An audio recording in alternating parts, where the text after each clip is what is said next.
Welcome to Legion Builds, where I guide you on how to bring your favorite fictional characters into Dungeons & Dragons. This video and all my content is made possible by my Patreon supporters, and it's dedicated to everyone who subscribes to my channel. You're all the reasons why this keeps going. Thank you. Join the Legion today at patreon.com/63rdlegion for free and help decide next week's new character. Joining my paid tiers allows you early access to my content, a shout out in my videos, and home-brewed 5e items for your games. Today we return to the World Tournament of Street Fighter for Crimson Viper, or just Sea Viper if you prefer. Viper is an agent of Sin, a division of Shadaloo whose purpose is to create weapons for the evil organization. At least that was before being taken over by Seth and becoming its own organization. Though in truth, Viper's loyalty to the organization is a lie. Viper is actually a CIA agent whose mission is to destroy Sin. To do this, Viper uses an experimental new combat suit developed by Sin. This suit is designed to appear as nothing more than your average business suit, but it is far more. This suit allows Viper to access enhanced strength and speed, small rocket boosters capable of flight or incredible jumps, and electric gloves that shock her targets. Even without the suit, Viper is a master spy capable of stealth and manipulation, as well as hand-to-hand combat. For today's build, we'll be using the Player's Handbook, Xanathar's Guide to Everything, and Tasha's Cauldron of Everything. We're using standard point array to keep things simple, and we are multi-classing, so keep an eye on those minimums should you use another system. Make Intelligence 15, Dex 14, Charisma 13, Wisdom 12, Con 10, and we're going to be dumping Strength with an 8, as the suit will take care of everything that this stat is required for.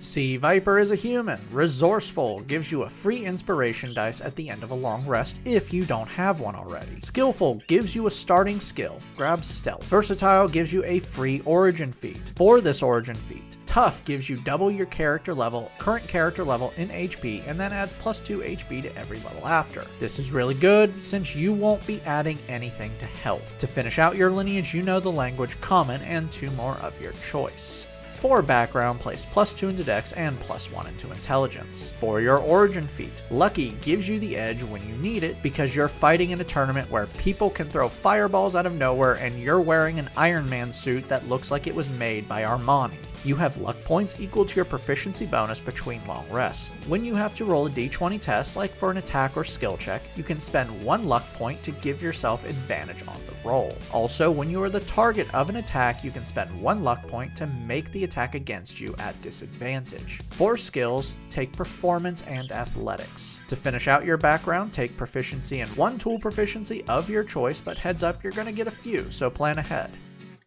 Level 1 rogues start off with 4 skills. Take Acrobatics, Deception, Persuasion, and Investigation. You are proficient in all weapons that have the Light or Finesse property, Light Armor, Thieves' Tools, and the saving throws Dex and Intelligence. Expertise doubles the proficiency bonus to 2 skills you have. Place this into Deception and Persuasion. Thieves' Cant gives you 2 languages. First, the language Thieves' Cant, which is a coded language, and 1 more of your choice. Weapon Mastery lets you activate special properties of weapons you are proficient with. You can unlock 2 weapon mastery properties after a long rest, and after each long rest, change them out. For these, hand crossbows or pistols if your campaign uses firearms, gives you Vex. This gives you advantage with your next attack on a creature you've hit with this weapon before the end of your next turn. Sneak Attack allows you to add bonus damage once per turn. To do this, you must make an attack with a ranged or finesse weapon, and you must have advantage on the attack or have an ally within 5 feet of your target. This damage starts off as at 1d6, but will be growing over time. Level 1 Artificer, found in Tasha's, begins with bonus proficiencies when they are multi-classed into. You now have proficiency in medium armor, shields, and tinkerer's tools. Magical Tinkering lets you imbue tiny non-magical items with simple magical effects, like giving off light, a sound, smell, or static image. You can do this a number of times equal to your intelligence modifier total. Spellcasting makes you a spellcaster. You start off with 2 cantrips and a total number of spells equal to your intelligence modifier plus half your artificer level, which means you're going to be starting with 4 first level spells. For these spells, Shocking Grasp makes a melee spell attack that deals 1d8 lightning damage to a creature you punch, and now they can't make opportunity attacks until the start of its next turn. Thunderclap lets you slam the ground and send out a shockwave, hitting everyone within 5 feet, forcing a con save and dealing 1d6 thunder damage on a failure. Jump gives you a 30-foot jump distance by spending 10 feet of your movement for 1 minute. Long Strider enhances your speed by 10 feet for 1 hour. Feather Fall slows your descent with a reaction for 1 minute and stops fall damage before the spell ends. Detect Magic scans your surroundings for 10 minutes while you maintain the spell. While active, you can see magical energy within 30 feet of you, and you can use your action to know what school of magic the energy is from. Level 2 Artificers gain infused items. Let's let you turn non-magical items into their magical counterparts or add magical effects to them. You will know a certain number of them, but will only be able to have half active. Think of this as you don't have enough energy to power all devices. You're going to start off with 4 and have 2 active, but this will grow. For these infusions, Enhanced Defense adds +1 to your armor's AC. Replicate Magic Item gives you Goggles of Night. These are glasses that give you dark vision out to 60 feet. Enhanced Weapon adds +1 to a weapon's attack and damage. Repeating Shot adds +1 to a ranged weapon's attack and damage, and once attuned, you can ignore the loading properties of that weapon. You can even magically create ammo if you have none. Level 3 Artificers now have access to their subclass. Armorer, also found in Tasha's, will give you your advanced armor. Tools of the Trade gives you proficiency in heavy armor and smith's tools. For the purpose of the lore, go with as light of armor as possible, like cloth armor if your campaign uses it, but leather works just fine. Arcane Armor turns your armor into magical armor with an action as long as you have your smith's tools. Now when wearing your armor, you gain several benefits. You can don and remove the armor with an action. It is now a spell casting focus for you for your artificer spells, can't be removed against your will, you can ignore any strength requirement it has, and it can cover your whole body. This means it will replace missing limbs, and with a bonus action you can deploy or retract a helmet. Armor Model gives you an armor type that grants you special weapons and abilities by choosing the model type at the end of a short or long rest, and you can switch this out. Your armor model type's weapons will be using your intelligence modifier for attack and damage. For your armor model, Guardian gives you Thunder Gauntlets. These are gloves that count as simple melee weapons that deal 1d8 thunder damage. They also give disadvantage to a creature you hit if they attack anyone other than you. Defensive Field gives you temp HP with a bonus action equal to your artificer level. You can do this a number of times equal to your proficiency bonus between long rests. Right tool for the job lets you magically create one tool set after 1 hour, and you can only do this with one set at a time. Armorer Spells gives you free spells as you level up an artificer. For these spells, Magic Missile fires 3 shots out to 120 feet that auto hit their targets, dealing 1d4 +1 times each shot. Thunder Wave slams the ground in front of you, creating a shockwave that is a 15-foot cube. Each creature within the cube must make a con save or take 2d8 thunder damage and be pushed back by 10 feet. Level 4 Artificers earn our first ability score improvement. Place this into intelligence for better attack and damage for spells and armor. For your new spell, False Life gives you 2d4 +4 temp HP, and you can upcast this at higher levels to add +5 temp HP. Remember, temp HP cannot be stacked together. You've hit character level 5, bringing your proficiency bonus to +3. Thunderclap and Shocking Grasp now deal 2 damage dice each.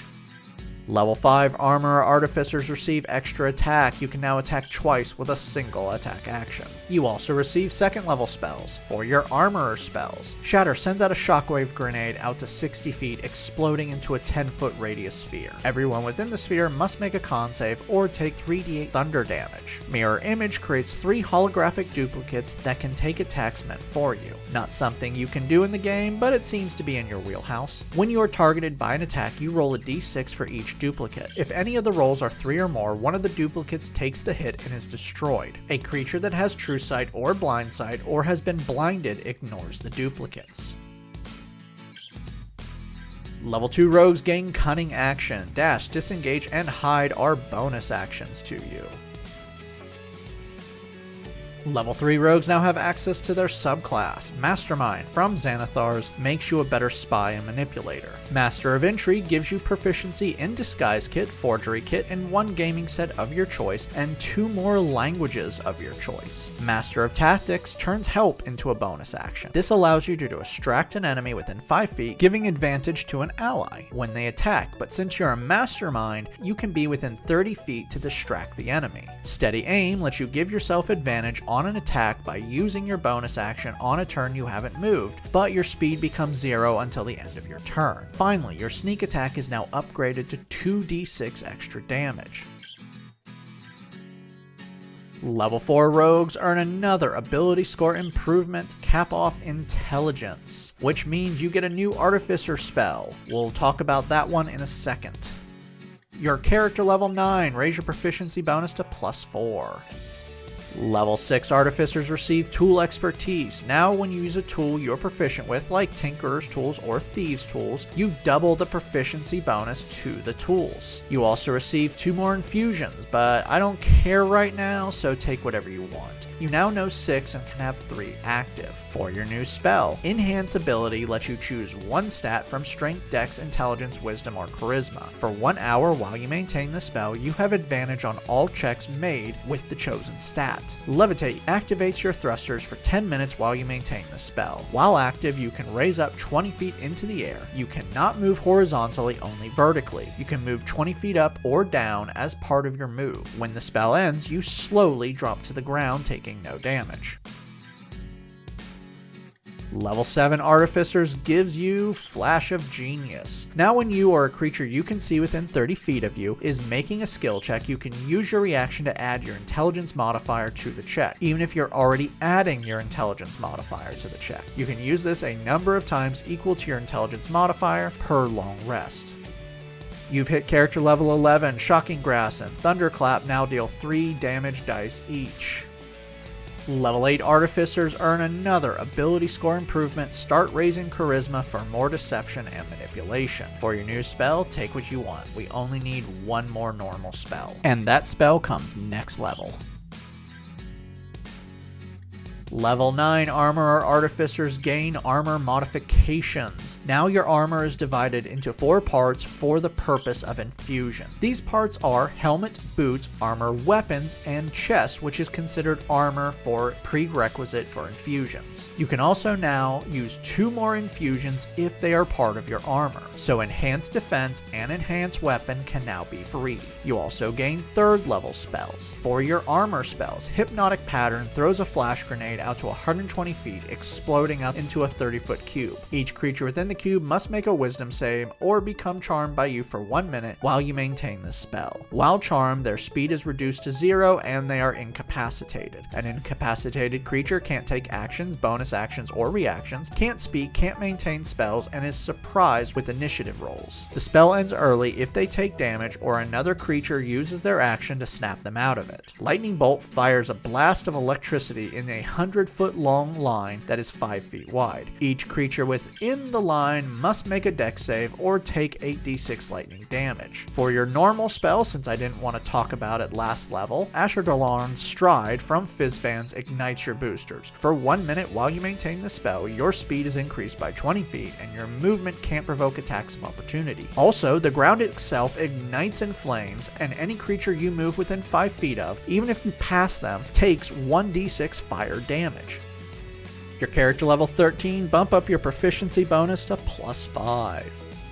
Level 10 Artificers are Magic Item Adepts. You can now attune up to 4 magic items and can now craft common and uncommon magic items in a quarter of the time and half the cost. You also get your final 2 infusions. For these infusions, take Replicate Magic Item twice for Winged Boots and Ring of Mind Shielding. Winged Boots gives you thrusters that grant you a flying speed equal to your walking speed for up to 4 hours. If your time is up, you slowly descend to the ground and you regain 2 hours of use for every 12 hours you don't use them. Ring of Mind Shielding protects your mind. While wearing this ring, which can become invisible, no creature can read your thoughts. Determine if you are lying, know your alignment, or know your creature type. If you die, your soul can enter the ring and you can telepathically communicate with the wearer. Enhanced Defense is now +2 to your AC, and Enhanced Weapon is now +2 to attack and damage. Remember, you have 8 infusions with 4 that can be active, but you gain 2 free ones on top of that. I would leave Enhanced Defense and Enhanced Weapon on your armor and have Winged Boots, Goggles of Night, Repeating Shot, and Ring of Mind Shielding active. But that's just me, you can change that up. For your final cantrip, take what you want. Level 5 rogues receive Uncanny Dodge. Now, when an attacker you can see deals damage, you can use your reaction to have the damage. Cutting Strike adds 1 effect to your sneak attack by sacrificing damage dice. For these effects, trip costs 1d6, and if the creature is a size category large or smaller, you force a dex save, causing them to fall prone if they fail. Withdrawal costs 1d6, and immediately after you attack, you can move half your speed without provoking an attack of opportunity. Poison costs 1d6 and forces a con save, poisoning the creature for 1 minute if they fail, but you must have the Poisoner kit to do this. Finally, your sneak attack is now 3d6 extra damage. Level 6 rogues now have 2 more expertise. Place this into acrobatics and athletics.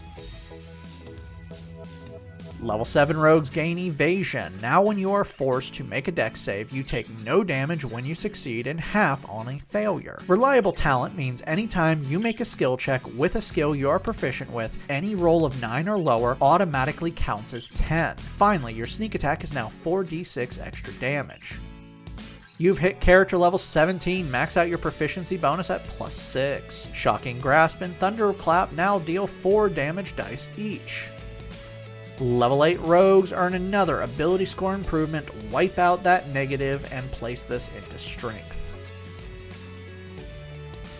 Level 9 Mastermind rogues are Insightful Manipulator. Now by spending 1 minute outside of combat observing a creature, you can learn facts about them compared to yours. Choosing 2 facts from Intelligence score, Wisdom score, Charisma score, or class level, the DM compares them to your facts and say if they are superior, inferior, or equal to yours. Finally, your sneak attack now deals 5d6 extra damage. Our final level is level 10 rogue, and you earn our final ability score improvement, and now you have access to epic boons. For this boon, Boon of Combat Prowess gives you more edge in combat. First, this adds +1 to your charisma, and when you miss with an attack you can hit instead. You can do this once per turn. Now that we've hit level 20, let's recap. Your stats are Strength 10, Dex 16, Con 10, Intelligence 20, Wisdom 12, Charisma 16. Your total class levels are Artificer 10, Rogue 10. Let's dive in. In combat, you're pretty brutal. Your gauntlets are dealing 1d8 +7 thunder damage. You can give yourself advantage, attack up to 3 times, and turn a miss into a hit. You can create shockwaves, electrocute enemies, and light them on fire. For outside of combat, you're pretty cunning. All your skills can never be lower than 10 on the rolls. Several skills are adding +12 before modifiers. You can add another 5 to that, and you can make these at advantage. Finally, your tech is pretty sweet. You can fly, levitate, see in darkness, your mind is shielded, you're adding +2 to your AC, you take no falling damage, can jump 30 feet, and increase your speed. Downside.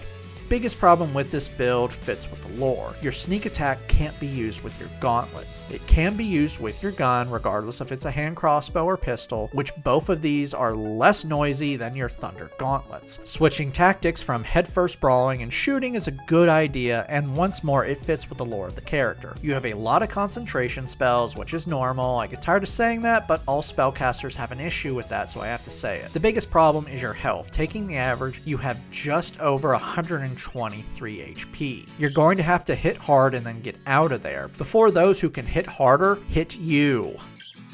Time to get to work. Keep your nose down, your eyes up, and smile on. One false step and you'll be joining everyone else who has failed the mission. I'd like to give a special shout out to my Artificer tier. Thank you John Martin, Christopher R. Hunter, Java Squirrel, Matthew Denz, and Jonathan Haynes. You guys rock. Make sure to like and subscribe to not miss a single new build each week on YouTube and Spotify. And make sure to check out my Patreon where you can help decide next week's new character.